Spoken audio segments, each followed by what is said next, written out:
Hay una planta creciendo ahora mismo en las grietas de tu acera, que contiene más omega 3 que el aceite de pescado. No necesita fertilizante, no necesita riego constante, no necesita permiso. Durante más de 4000 años, alimentó civilizaciones en China, Grecia y América. Sobrevivió a sequías, guerras y cambios de imperio. Y aún así, en el último siglo, la convertimos en enemiga pública número 1. Creamos una industria multimillonaria dedicada a destruirla. Convencimos a millones de personas de rociarla con químicos mientras gastan más de 60,000 millones de dólares al año en suplementos que contienen versiones inferiores de lo que esta planta ofrece gratis. La ves todos los días. Crece en estacionamientos en jardines descuidados entre baldosas. La has arrancado sin pensarlo. Tal vez la has envenenado, pero su verdadero nombre no es maleza. Se llama Portulaca oleracea. Muchos la conocen como verdolaga, y lo que descubrirás hoy no es solo la historia de una planta resistente. Es la historia de cómo el conocimiento fue borrado, cómo la industria necesitó un enemigo, y cómo la comida más nutritiva de tu propiedad fue etiquetada como basura. Si esto te abre los ojos, aunque sea un poco, suscríbete a Veiled Earth, porque lo que viene a continuación cambia la manera en que miras el suelo bajo tus pies. En 1969, investigadores que estudiaban la isla de Creta intentaban resolver un misterio médico. ¿Por qué sus habitantes tenían una de las tasas más bajas de enfermedades cardíacas en el mundo desarrollado? Analizaron el aceite de oliva, el vino tinto, el pescado. Pero había algo más, algo que no aparecía en los registros oficiales. Cada mañana las mujeres mayores salían al jardín y recolectaban una planta silvestre llamada glistrida. La añadían a ensaladas, la escaldaban ligeramente, la aliñaban con aceite de oliva y limón. Era simplemente parte de su comida cotidiana. Cuando las muestras fueron enviadas a laboratorios en Minnesota, los resultados sorprendieron a todos. Aquella hierba común contenía una concentración de omega 3 más alta que cualquier otra planta de hoja verde analizada hasta ese momento. Incluso superaba a muchos pescados. El estudio publicado en 1986 pasó casi desapercibido, pero miles de años antes otras culturas ya lo sabían. En 1989, arqueobotánicos, excavando un sitio de la Edad de Bronce en Santorini, encontraron semillas carbonizadas de verdolaga almacenadas deliberadamente en vasijas de arcilla junto a cebada y lentejas. No eran malas hierbas accidentales. Eran alimento cultivado, cosechado y conservado. En cuevas de los Ozarks en América del Norte, se hallaron semillas de verdolaga de más de 12,200 años, almacenadas con calabaza y girasol. En China, textos médicos que datan de alrededor del 2000 a.C., mencionan la planta como Ma Chi Xian, la verdura diente de caballo considerada beneficiosa para la sangre y los órganos internos. Los pueblos Hopi, Navajo y Zuni la conocían como verdolaga silvestre. La consumían cruda, cocida como espinaca y utilizada medicinalmente para quemaduras y problemas intestinales. En Australia, comunidades aborígenes la recolectaban desde hace decenas de miles de años. La evidencia es clara y consistente. A través de continentes y milenios, la verdolaga no era una invasora indeseada. Era una planta intencionalmente integrada en sistemas alimentarios tradicionales. Entonces surge la pregunta inevitable: ¿cómo una planta que alimentó a la humanidad durante milenios terminó siendo etiquetada como una simple maleza que debía ser eliminada? Para entender por qué la verdolaga es tan difícil de erradicar, primero hay que mirarla de cerca. Es una planta suculenta de tallos rojizos y carnosos, que se extienden pegados al suelo formando una alfombra baja. Sus hojas son pequeñas, gruesas, suaves al tacto con forma de cuchara. Sus flores amarillas se abren solo por unas horas en la mañana, pero cada una produce cápsulas con hasta 50 semillas negras y diminutas. Y aquí empieza lo extraordinario. Una sola planta puede producir hasta 240,000 semillas. Esas semillas pueden permanecer viables en el suelo durante 40 años. Cualquier fragmento de tallo que toque tierra puede enraizar y convertirse en una nueva planta. Córtala en 10 partes y tendrás 10 plantas nuevas. Pero su verdadero secreto es invisible. La verdolaga, utiliza un mecanismo llamado fotosíntesis CAM. A diferencia de la mayoría de las plantas que abren sus estomas durante el día y pierden agua al hacerlo, la verdolaga abre sus estomas por la noche, cuando la temperatura es más baja. Captura el dióxido de carbono, lo almacena en forma de ácido málico y lo procesa durante el día con los estomas cerrados. El resultado, una eficiencia hídrica extraordinaria. Puede sobrevivir con apenas 5 centímetros de lluvia al año. Tolera suelos compactados pH entre 4,5 y 8,0, temperaturas de hasta 45 grados Celsius. Se ha encontrado creciendo en grietas de estacionamientos en Phoenix, donde la superficie supera los 70 grados Celsius. Mientras otros cultivos colapsan bajo el calor y la sequía, ella prospera. No es frágil. No depende del cuidado humano. No necesita fertilizantes ni sistemas de riego. Está diseñada para sobrevivir donde casi nada más puede hacerlo. Y esto apenas es la mitad de la historia. En la siguiente parte, descubrirás qué hay realmente dentro de sus hojas.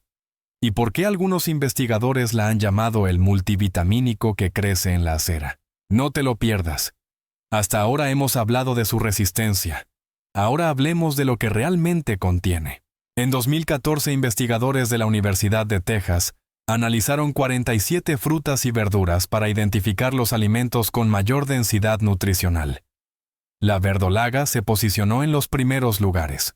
Años antes, la doctora Artemis Simopoulos, pionera en el estudio de los ácidos grasos omega 3, ya había documentado algo extraordinario: aproximadamente 400 miligramos de ácido alfa-linolénico por cada 100 gramos de hojas frescas.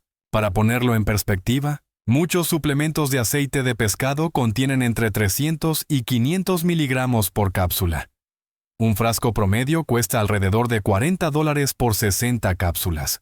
Un puñado de verdolaga fresca puede ofrecer cantidades comparables, gratis. Pero el omega 3 es solo el comienzo. Contiene hasta 7 veces más beta-caroteno que la zanahoria. Posee uno de los niveles más altos de vitamina E entre las verduras de hoja. Incluye beta-lainas antioxidantes que normalmente asociamos con la remolacha. Su contenido de melatonina es entre 10 y 20 veces mayor que el de la mayoría de los vegetales comunes. Además, es rica en potasio, magnesio, calcio e hierro. Está compuesta en un 93% de agua, lo que significa que hidrata mientras nutre. Un investigador la describió como un multivitamínico que crece en una grieta del pavimento. Ahora piensa en esto. El mercado global de suplementos de omega 3 mueve miles de millones de dólares al año. El mercado de vitamina E también. La industria de vegetales de hoja fresca supera los 12,000 millones anuales. Y sin embargo, existe una planta silvestre que ofrece una combinación excepcional de estos nutrientes, sin necesidad de procesamiento, empaques, ni campañas publicitarias. Entonces surge una pregunta incómoda. Si algo tan nutritivo crece sin esfuerzo humano, ¿por qué no está en todos los supermercados? ¿Por qué no se enseña en las escuelas? ¿Por qué la mayoría de las personas solo la reconoce como esa maleza? Porque hay algo que no se puede vender. Y es aquello que cualquiera puede cultivar gratis. Para entender cómo la verdolaga pasó de alimento ancestral a enemigo, hay que hablar del césped. Antes de la década de 1950, el césped perfecto no era una obsesión masiva en Estados Unidos. Eso cambió después de la Segunda Guerra Mundial. Con el GI Bill, millones de veteranos pudieron comprar viviendas en nuevos suburbios. Y con esas casas llegó una nueva ideología: el jardín impecable. Césped corto, verde uniforme, sin imperfecciones, sin malezas. La construcción masiva removía y compactaba el suelo. Ese terreno alterado era ideal para la verdolaga. De pronto crecía en todas partes. Y los nuevos propietarios, educados para asociar orden con éxito, comenzaron a verla como una amenaza estética. Las empresas de jardinería vieron una oportunidad. En 1947, la compañía Scotts comenzó a comercializar herbicidas de forma agresiva. En los años 50, la narrativa estaba clara: las malezas eran el enemigo. El producto estrella incluía 2,4 de un químico desarrollado durante la Segunda Guerra Mundial, como parte de investigaciones de guerra biológica. Terminada la guerra, las compañías químicas necesitaban nuevos mercados. El césped se convirtió en el nuevo campo de batalla. Décadas después, surgieron las asociaciones de propietarios HOA. Hoy más de 40 millones de estadounidenses viven en comunidades con reglamentos que prohíben malezas nocivas. En muchas listas oficiales, la verdolaga aparece señalada como indeseable. Puedes recibir una multa por permitir que crezca alimento en tu propia propiedad. La industria del cuidado del césped mueve alrededor de $115,000 millones al año. Empresas como Scott's Miracle Grow, hoy una corporación multimillonaria, venden productos como With Be Gone, mostrando la imagen de la verdolaga atravesada por una línea roja. Por menos de $30 puedes rociar veneno sobre la planta más nutritiva de tu jardín. El modelo de negocio depende de un enemigo constante. Sin malezas no hay ventas, sin amenaza no hay mercado. Y si las personas descubrieran que muchas de las plantas que están eliminando son más nutritivas que lo que compran en el supermercado, la narrativa completa se vendría abajo. La supresión no ocurrió con violencia visible. Ocurrió con silencio. Hoy la mayoría de los estadounidenses menores de 40 años han visto la verdolaga cientos de veces, pero no saben cómo se llama. Solo la conocen como esa maleza. Y cuando eliminas el nombre, eliminas el conocimiento. Cuando eliminas el conocimiento, eliminas la autonomía. La verdolaga no puede patentarse. Es una planta silvestre de dominio público. No pertenece a ninguna corporación. No requiere licencia. No puede registrarse como invención exclusiva. Además, no encaja en el modelo industrial. Crece demasiado rápido. Germina en días. Madura en semanas. Se reproduce agresivamente por semillas y fragmentos de tallo. No necesita fertilizantes ni pesticidas. No depende de cadenas de suministro. Y hay otro problema: no se transporta bien. Se marchita con facilidad. Se magulla. No soporta largos trayectos en camiones refrigerados. No es rentable para grandes supermercados que requieren productos estandarizados duraderos y visualmente uniformes. El sistema alimentario moderno favorece lo que puede almacenarse, empacarse, distribuirse y venderse con margen alto. La verdolaga ofrece nutrición directa, inmediata y gratuita. Y eso la convierte en una amenaza silenciosa. Porque una persona que reconoce alimento en su propio jardín se vuelve menos dependiente de suplementos, menos dependiente del supermercado, menos dependiente del sistema industrial. Y la independencia no es un buen negocio para quienes lucran con la dependencia. Mientras en los suburbios estadounidenses la verdolaga era rociada con químicos en otras partes del mundo, nunca dejó de ser comida. En Grecia la glistrida se ha consumido de forma continua durante más de 4,000 años. Se hierve ligeramente, se aliña con aceite de oliva y limón, y se sirve como acompañamiento sencillo. No es una moda, es tradición viva. En Turquía, conocida como semizotu, aparece en ensaladas mezclada con yogur, ajo y nueces. Forma parte de la cocina cotidiana, no de una tendencia alternativa. En Líbano, la baklej es ingrediente habitual en el fattoush, aportando frescura y textura crujiente. En México, la verdolaga jamás desapareció. Se vende en mercados locales, se cocina con carne de cerdo en salsa verde. Se mezcla con huevos e incorpora en guisos tradicionales transmitidos por generaciones. En China, el ma chi xian sigue presente en mercados y textos de medicina tradicional. No hubo interrupción cultural. No hubo ruptura del conocimiento. Entonces, ¿qué ocurrió en Estados Unidos? Las comunidades inmigrantes llevaron consigo ese saber. Pero con el tiempo sus hijos quisieron integrarse. Ser americano significaba comer como los demás. Las plantas silvestres empezaron a asociarse con pobreza o atraso. La generación suburbana creció rodeada de céspedes perfectos y estanterías de supermercado, no de plantas comestibles recolectadas. Para la década de 1960, la desconexión era casi total. Pero el conocimiento no desapareció por completo. Se mantuvo vivo en comunidades rurales, en familias que conservaron recetas tradicionales, en abuelos que todavía sabían reconocer lo que crecía bajo sus pies. La memoria quedó latente, esperando el momento de volver. En la década de 2010 ocurrió algo curioso. La recolección urbana comenzó a ponerse de moda. Jóvenes en ciudades como Nueva York, Portland o Los Ángeles empezaron a interesarse por plantas silvestres comestibles. Lo que antes era visto como maleza empezó a aparecer en blogs, talleres y redes sociales.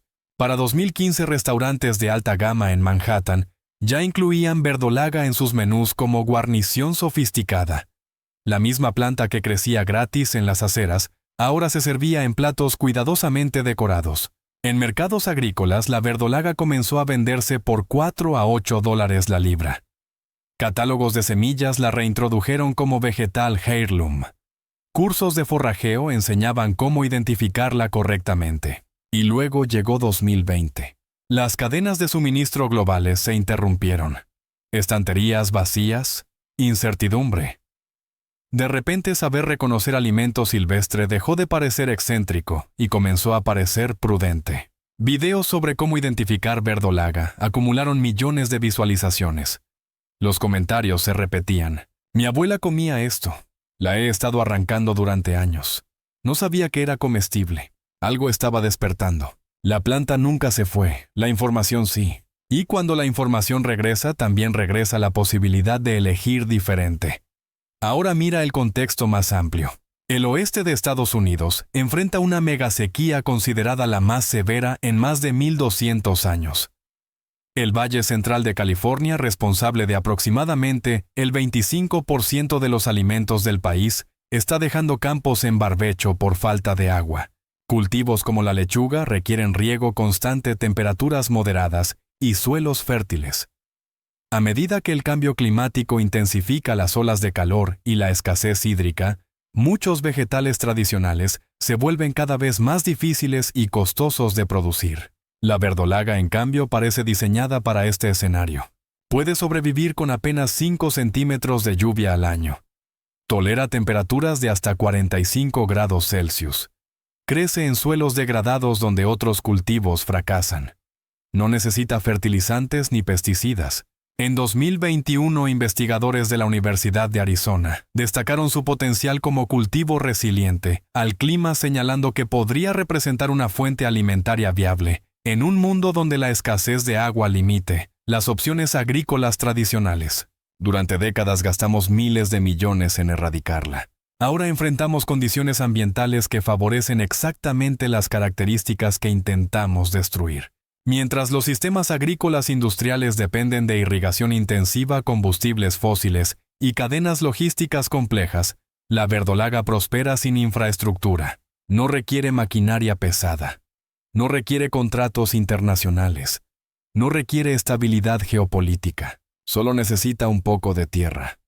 Incluso si esa tierra es una grieta en el concreto. En un mundo que se recalienta y se seca, la pregunta ya no es por qué crece en todas partes. La pregunta es, ¿estamos dispuestos a verla como solución en lugar de problema? Durante 70 años nos enseñaron a verla como invasora. Nos enseñaron a rociarla, a arrancarla, a llamarla maleza, pero nunca dejó de ser alimento. Cada persona que aprende a reconocer la verdolaga se vuelve un poco más difícil de manipular. Cada jardín donde se deja crecer sin veneno es un pequeño acto de independencia. Cada plato que la incluye reduce, aunque sea mínimamente, la dependencia de suplementos y sistemas industriales. Las industrias que prosperan con tu desconocimiento no pueden sobrevivir a tu conocimiento. Por eso sigue apareciendo en las botellas de herbicida con una línea roja encima. Por eso rara vez se menciona en programas escolares. Por eso su nombre casi desapareció del lenguaje cotidiano. Así que aquí está lo que puedes hacer. Aprende a identificarla. Deja de envenenarla. Cosecha con respeto. Guarda semillas. Enséñales a tus hijos cómo reconocerla. Compártela con tus vecinos. Recupera el nombre. Recupera la memoria. Recupera la autonomía. La verdolaga no te pide fertilizante. No te pide dinero. No te pide permiso. Solo ha estado esperando que la recuerdes. Si este contenido te ayudó a ver el suelo bajo tus pies de otra manera, suscríbete y acompáñanos, porque todavía hay mucho que no te han contado.